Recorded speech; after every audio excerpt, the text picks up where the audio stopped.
Bienvenue dans ce tutoriel Squarespace, je m'appelle Laura, je suis web designer et j'accompagne les pros du bien-être dans la création de leur site internet. Dans cette vidéo, nous allons voir ensemble une nouveauté Squarespace de ces dernières semaines, j'ai nommé le bloc défilement. Donc jusqu'à présent, si on voulait intégrer ce type d'élément sur son site Squarespace, il fallait le coder à la main, et Squarespace a décidé de rendre notre vie facile et d'intégrer cette fonctionnalité directement dans les blocs préconçus. Et pour les plus à l'aise, on va aller plus loin et on va voir ensemble comment intégrer ce bloc en mode pleine page, sans les marges à gauche et à droite, et tout ça grâce au code CSS. Si vous n'avez pas tout compris, pas de panique, on va décortiquer tout ça ensemble. Si à l'issue de ce tutoriel, vous voulez aller plus loin et vous voulez commencer à créer votre site internet, on se retrouve sur le site 16bitscoaching.com, le lien sera dans la description en bas de la vidéo, et c'est parti pour la suite. On se retrouve donc sur notre site et je vais ouvrir l'éditeur du site, ok? Et donc là, pour intégrer le bloc défilement, je vais rajouter une nouvelle section, je vais vraiment créer une section à part et vous allez comprendre pourquoi après. Donc je vais intégrer un élément vide. Par défaut, il me met forcément le bloc de texte, c'est normal pour qu'il y ait quelque chose dans la section, et je vais venir cliquer sur le petit plus pour ajouter un nouveau bloc. Alors là, ils sont en train d'en faire la promo dans tous les sens, donc forcément on le retrouve ici en tête de page, et sinon quand je descends, je le retrouve ici aussi. Ok, alors, par défaut, il me met rêver, mais je peux changer ici les éléments, donc on peut mettre par exemple nouveau, pour une boutique, c'est pas mal. Hop. Et j'ai envie de changer ça aussi. Pour les éléments spéciaux, pour ce genre d'éléments-là, moi ce que je vous conseille de faire en fait, c'est tout simplement d'ouvrir un éditeur de texte comme, comme Docs. Et ici, vous allez pouvoir cliquer sur Insertion, Caractères spéciaux, et vous allez pouvoir chercher le type de caractère qui vous intéresse. Donc par exemple, hop, celui-ci il est chouette. Ok, donc une fois que j'ai mon caractère spécial, je le copie, CTRL-C, je reviens dans Squarespace, et je vais le coller ici. Hop. Donc on voit que ça change au fur et à mesure, ok? Donc en termes de design, hop là, je peux changer pas mal de choses, on peut changer l'intensité de l'onde, on peut changer aussi le style du texte, donc il va venir se caler sur votre site ou sur les paramètres de vos titres de page ou sur les paramètres de paragraphes, c'est en fonction encore une fois de votre identité visuelle, etc. Vous pouvez changer la taille du texte, pourquoi pas, et vous pouvez aussi changer l'orientation du défilement. Vous pouvez changer également la vitesse, plus lent, plus rapide, etc. Mais également l'espacement entre les différents éléments. Donc moi ce que je vous conseille de faire ensuite, parce que là voilà, c'est pas forcément très joli, une immense section, c'est déjà de supprimer ce bloc de texte qui ne nous sert à rien, ok, et on va venir ici dans les paramètres de section, et on va venir en hauteur de section, sélectionner non pas S, mais vraiment cliquer sur les trois petits points pour sélectionner le plus petit qui est 10, pour avoir un effet beaucoup plus rapproché.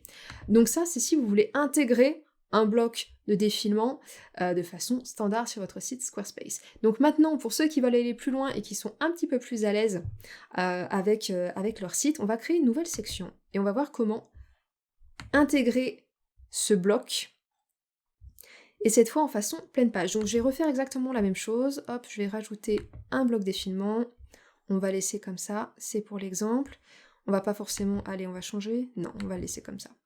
Hop, on va enlever pareil le bloc de texte, ok, et de la même façon, on va venir choisir ici hauteur de section le minimum. Ok, donc là j'ai bien mes deux sections, d'accord, donc je vais venir enregistrer. Donc deuxième étape, on va venir intégrer le code CSS, mais avant de faire ça, on va avoir besoin d'identifier le code de la section que l'on veut modifier et mettre en pleine largeur, ok? Donc pour ce faire, vous allez avoir besoin d'une extension Chrome qui s'appelle, hop là, Squarespace ID Finder. Donc c'est une extension Chrome, si vous tapez Squarespace ID Finder dans Google, vous allez pouvoir directement tomber sur cette page-là et vous allez pouvoir la rajouter à Chrome, et une fois que c'est fait, quand vous allez revenir ici sur votre site, vous allez pouvoir avoir, quand vous cliquez en haut à droite, sur le petit bouton qui correspond, accès à tous les codes, ok? Donc rapidement quand même, encore une fois pour ceux qui sont plus à l'aise, chaque partie de votre page web est en fait une section. Donc on a là en tête ici, qui est la section collection-626, etc. Donc en jaune. En dessous, on a cette première section avec le texte, ok, qui est ici en bleu. C'est la section 62, 6D, 54, etc.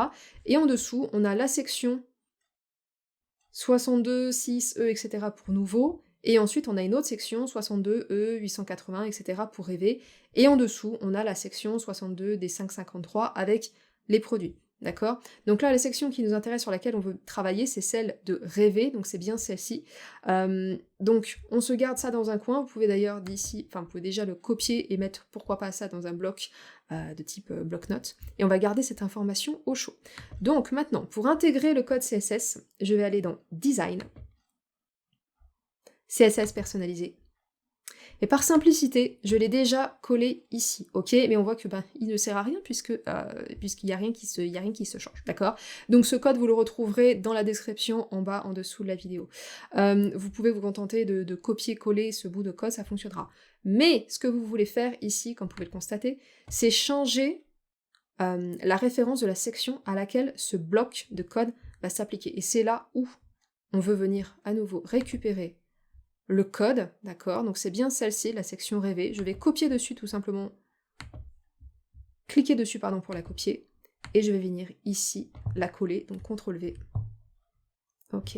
Et là, on voit que direct, mon bloc défilement est passé en pleine largeur. Donc je vais enregistrer, et quand je repasse en pleine page, je vois bien que nouveau ici, le premier bloc qu'on a intégré, il est normal, et le deuxième, rêver, est passé en pleine largeur. Si ce tutoriel vous a plu, likez la vidéo, abonnez-vous et dites-moi en commentaire qu'est-ce que vous avez trouvé utile, est-ce que vous allez vous servir de cette fonctionnalité, et dites-moi quel tutoriel vous aimeriez voir par la suite. Bye bye!